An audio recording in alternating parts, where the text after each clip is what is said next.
Halo pemirsa, selamat datang kembali di podcast pembelajaran teknik mesin dengan saya sebagai hostnya pada hari ini. Saya Ahmad Rafli dan kita kedatangan tamu. Narasumber kita adalah Rizky Detrianto sekaligus teman saya juga dari Universitas Sriwijaya dan dari Fakultas Keguruan dan Ilmu Pendidikan dan dari program studi pendidikan teknik mesin. Ya, Oke, Rizky, di sini saya ini ada beberapa pertanyaan nih. Dia itu tentang solusi serta saran Anda sebagai pengajar atau peserta pendidik untuk tadi untuk solusi untuk peserta didiknya. Oke, untuk pertanyaan pertama nih. Setiap manusia itu adalah unik. Manusia itu diciptakan dengan berbagai persamaan dan perbedaan masing-masing yang membedakan dengan manusia lainnya. Budi. Nah, ini subjek kita itu adalah seorang siswa. Bisa dikatakannya dia itu bernama Budi. Oke, bernama Budi ya. Budi itu adalah seorang siswa yang masuk ke SMK di kota Tegalnya. Siswa tersebut memilih untuk masuk SMK karena saran dan pertimbangan dari keluarganya. Alasannya adalah setelah lulus maka akan mudah untuk mendapatkan pekerjaan. Keluarganya itu termasuk keluarga yang kurang mampu nih. Oke. Sehingga akan kesulitan ketika ia itu untuk melanjutkan ke jenjang yang lebih tinggi. Nah, di sisi lain sebenarnya dia itu tidak berbakat di jurusan SMK sekarang. Dia itu berbakat di bidang komunikasi. Untuk masuk sekolah komunikasi, dia itu memerlukan biaya yang tidak sedikit. Dan juga sekolah komunikasi itu ada di luar kota sana nih.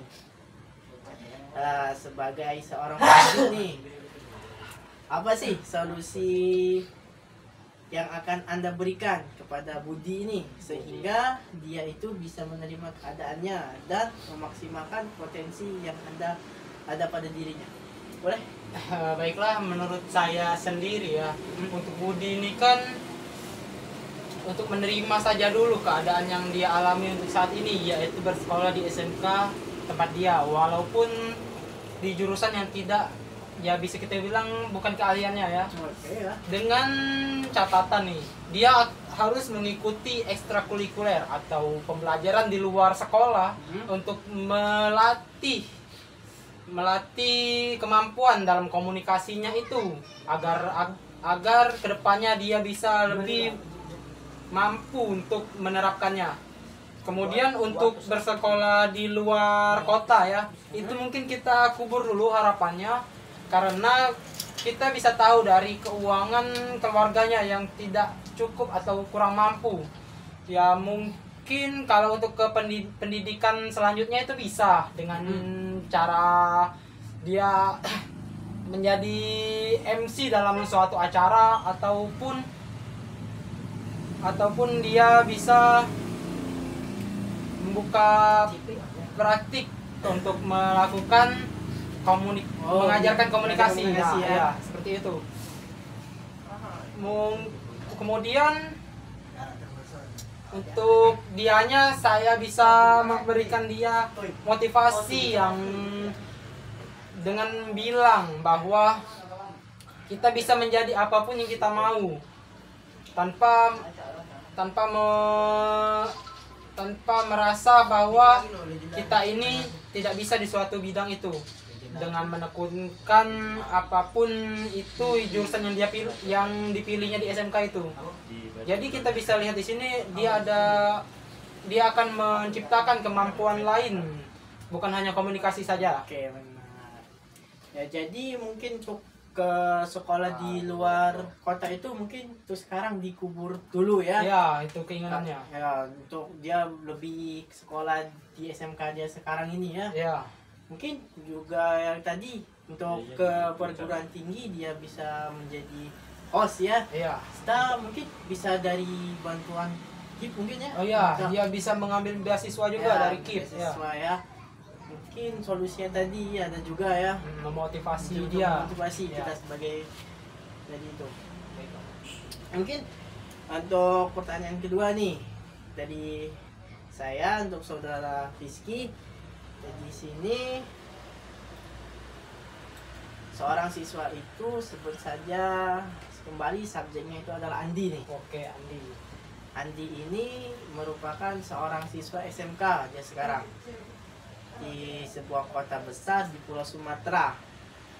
Ia itu merupakan seorang yang memiliki bakat di dunia teknik. Oke, teknik ya. Ya, di teknik dia tuh teknik banget lah. Ya. Tapi hanya saja dia itu orang yang kurang percaya diri nih. Tidak Dan percaya juga diri. dia itu seorang pemalu, Lalu overthinking. Dia ada 3, percaya diri, dia kurang percaya diri, dia pemalu, dan dia overthinking nih. ya.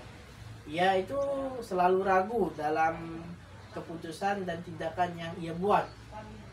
Ia itu takut keputusan yang ia buat itu akan ditolak oleh orang lain. Takut penolakan lah minimal Ya, dari orang lain. Ya. penolakan, ya. Sebagai seorang pendidik nih, solusi apa yang akan Anda berikan untuk Andi sehingga dia itu bisa menerima keadaannya serta memaksimalkan potensinya? Ya, dia kan ini bisa kita bilang sudah pintar ya di Iya, teknik pintar ya. teknik ya, dia itu pintar lah. Ya, kita itu bisa mendukungnya dengan cara menanamkan kepercayaan diri itu untuk siswa. Kita bisa bilang kalau dengan kita percaya diri, orang akan mengakui kita. Ya, kalau dari apa tuh tadi? Mungkin- Tidak apa tuh, takut salah Ya, atau takut takut salah, ya. tidak diterima. Ah, Semua orang juga seperti itu awalnya, karena saya juga merasakannya. Kalau keputusan yang kita ambil itu terkadang memang tidak sepenuhnya diterima oleh orang lain. Nah, tetapi dengan kita memberikan pendapat kita itu, kita tidak perlu disukai oleh orang lain, karena dengan kita memberikan itu kita bisa menanamkan sifat percaya diri dan lebih apa tuh, tidak overthinking lagi dengan apapun yang kita lakukan. Kita akan memberikan siswa itu pengajaran tentang apa itu mengambil keputusan, apa manfaat dengan tidak menjadi pemalu, atau apa juga manfaat dengan tidak overthinking. Ya, seperti ketika kita tidak mengalami sifat pemalu, kita akan lebih berani untuk mengemukakan apa pendapat kita, apa yang kita inginkan, dan juga orang lain tuh akan lebih, wow, anak ini berani sekali nih. ya, ada apa tuh? Timbal balik yang positif jadi Ya. ya walaupun tidak sepenuhnya positif, terkadang ada juga sih yang bilang, anak ini sok asik, anak ini sok percaya diri, padahal ini pendapat dia ini tidak masuk akal atau bagaimana. Tetapi kita tetap berpikir bahwa apa yang kita lakukan dan apa yang anak ini perbuat, kita harus tetap berpikiran positif apapun pendapat dari orang lain itu terhadap kita. Mungkin itu saja. Oke, nah ya, mungkin itu jawabannya sangat menarik sekali ya, sangat mendalami sekali untuk jawabannya, yang dimana kita itu sebagai pendidik itu harus memberi nasihat ya, Ya. untuk peserta didiknya agar dia lebih tidak malu dan lebih percaya diri, agar tidak overthinking lah terhadap semua orang lain misalnya. Mungkin kita bisa langsung ke pertanyaan ketiga. Baiklah, boleh. Oke, untuk pertanyaan ketiga ini itu seputar siswa SMK nih. Ya. Siswa SMK cenderung bersemangat ketika dia belajar yang bersifat praktikum. Praktek. Sedangkan ketika dia pembelajaran teori, siswa itu menjadi kurang semangat. Ya malas lah maksudnya ya. Seperti kita kadang-kadang malas. Ya, apalagi hitung-hitungan nih. Itu musuh alamiah terkadang dalam hitung-hitungan. Nah, di sini ada sebuah pepatah tentang teori tanpa praktek itu lumpuh dan praktek tanpa teori itu buta. Hal ini juga menegaskan bahwa pentingnya dua hal tersebut, Nah, di sini jelaskan bagaimana cara Anda nih sebagai pendidik agar membuat strategi pembelajaran yang dapat memotivasi siswa dan membuat pembelajaran itu menyenangkan bagi si peserta didik agar pembelajaran teori dan praktik itu dapat diikuti oleh siswa. Agar pembelajaran itu menarik bagi siswa itu, ya dengan kita mengatakan bahwa teori itu penting pada siswa tersebut. Seperti kita bilang, jika ingin praktik ini kita harus mempelajarinya dulu, apa cara kerjanya, bagaimana cara kita membongkarnya, atau bagaimana cara kita merakit suatu benda itu. Yang otomatis mereka akan berpikir bahwa, oh, kalau aku tidak berteori, tidak mempelajarinya dulu, pasti akan rusak benda tersebut. Ya, tidak akan berhasil. Ya, yang paling penting itu ya hitungan sebenarnya. Ya, saya akan mendorong para siswa itu untuk belajar teori ya. Apalagi kita prioritaskan hitungan, karena setiap hitungan pada benda itu sangat penting.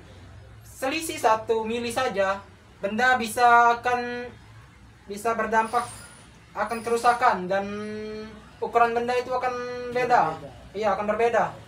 Jadi kita akan membuat pembelajaran itu yang lebih menyenangkan. Bisa. Kalau menyenangkan itu tuh kita itu memberitahu kepada setiap siswa kalau teori itu tuh juga menyenangkan, karena dengan kita sudah tahu apa saja yang akan kita kerjakan, kita akan lebih bersemangat lagi melakukannya itu. Dengan seperti ini sudah nih terukur nih, ini berapa.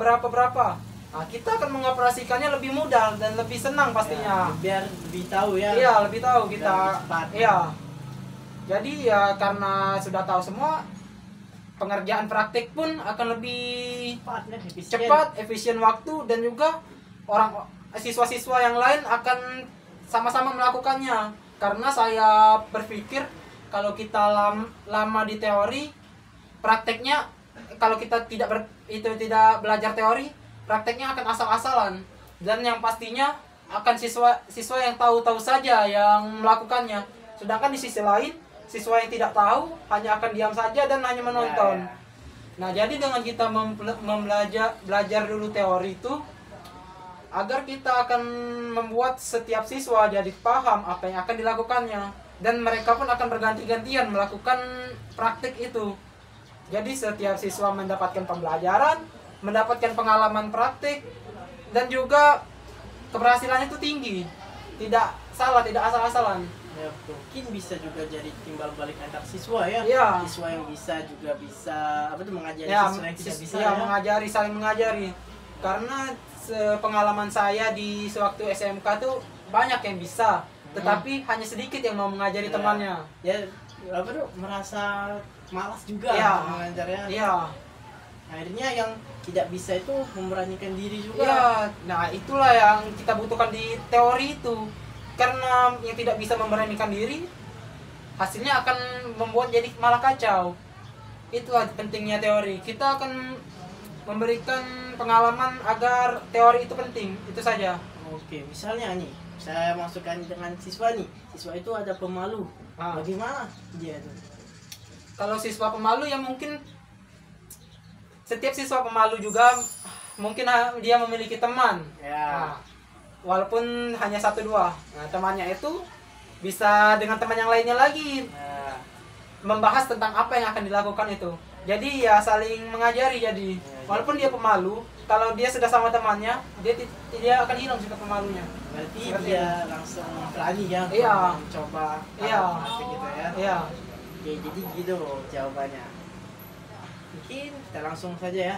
Langsung pertanyaan keempat. Baiklah. Ini di pertanyaan keempat sendiri itu tentang emosi nih.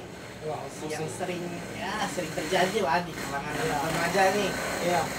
Nah, emosi remaja itu kan cenderung tidak stabil. Kadang dia bisa marah, kadang dia sedih, kadang dia senang. Tidak ada sebab akibat lah ya, tahu ya. Tiba-tiba. Ya, tiba-tiba marah tanpa sebab. Nah, sering meluap-luap. Perasaannya itu mudah marah, terbawa emosi dan emosi negatif lainnya.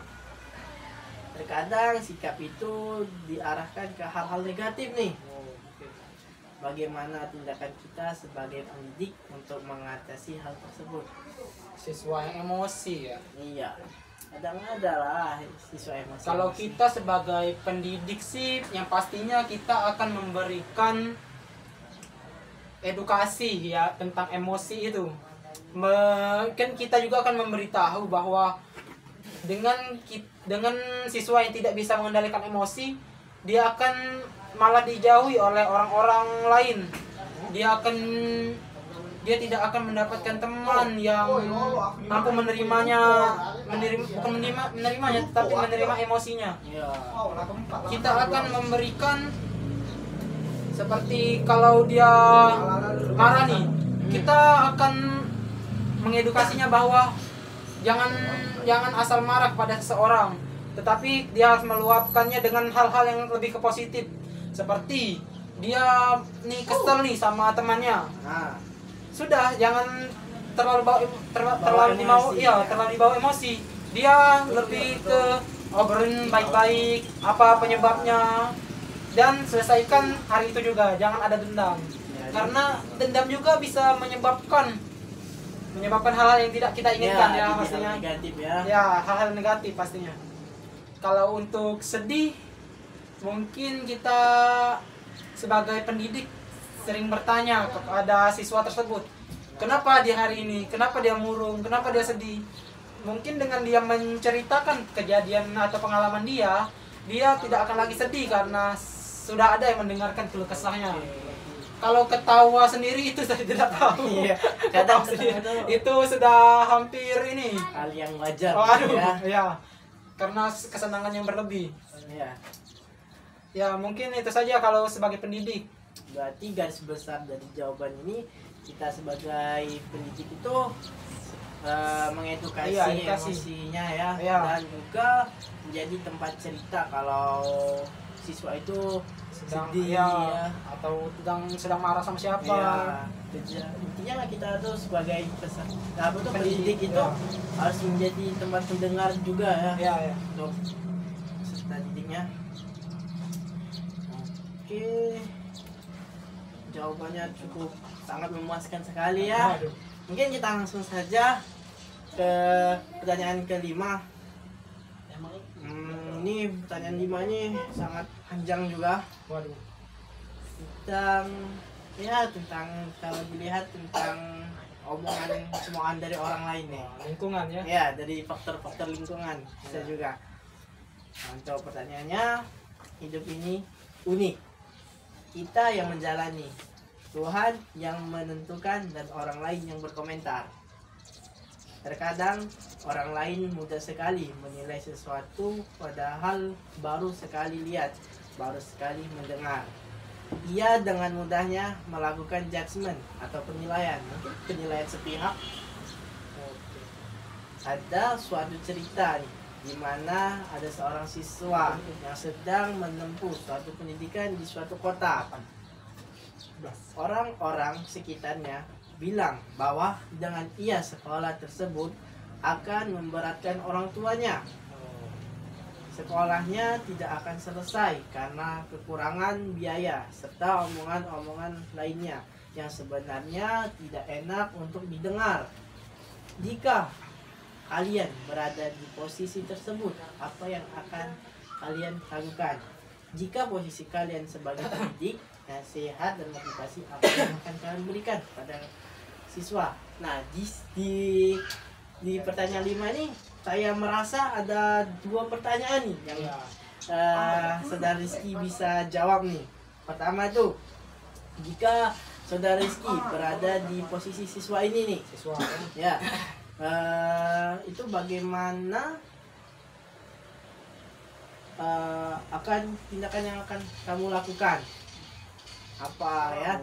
Lalu posisi siswa dulu ya, dia. Mungkin dengan kita melakukan menggunakan prinsip bahwa saya akan berhasil. Apapun yang akan mereka katakan akan menjadi motivasi bagi saya sendiri. Karena keberhasilan itu bukan dari orang lain, tetapi dari kita sendiri. Dengan kita berprinsip seperti itu, mau omongan apapun itu, mau sejahat apapun itu, kita tidak akan mendengar. Yang kita dengar hanya motivasi. Karena dengan adanya seperti itu, saya merasa bahwa jika saya berhasil, saya akan membungkam mulut mereka yang sangat berisik itu. Seperti itu. Kalau saya jadi orang tadi ini ya, ya. Jadi menurut Saudara Rizky, omongan orang itu sebagai motivasi Ya. untuk kita agar sukses ya, agar kita bisa memberitahu kepada orang-orang yang mengomentari kita Ya. bahwa kita itu juga bisa ya. Nah, untuk pertanyaannya itu, kemudian jika posisi sebagai pendidik nih, nasihat apa dan motivasi apa nih yang untuk itu? Kalau sebagai pendidik ya mungkin hanya sedikit yang bisa saya berikan kepada peserta didik. Ya saya bilang itu ya mungkin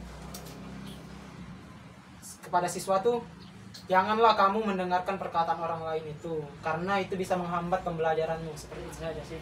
Oke, mungkin dari apa tuh pendidiknya memberikan motivasi ya. Ya, motivasi besar yang harus tetap diingat oleh siswa tersebut agar siswa itu tetap menjalani pembelajarannya atau pendidikannya, walaupun faktor dari orang tua ya tidak ada duit yang katanya kan. Iya, katanya ada duit dan juga susah. Katanya bisa berhenti. Nah, kita bilang kepada siswa itu bahwa dengan dia sukses atas keberhasilannya sendiri itu, orang lain itu akan diam ketika melihat dia sukses. Karena kan orang kan pasti senang melihat kita susah, tetapi diam ketika melihat kita sudah senang. Kebanyakan orang Ya, sih seperti itu ya. Ya. Wah. Jawaban yang sangat sekali ya, sangat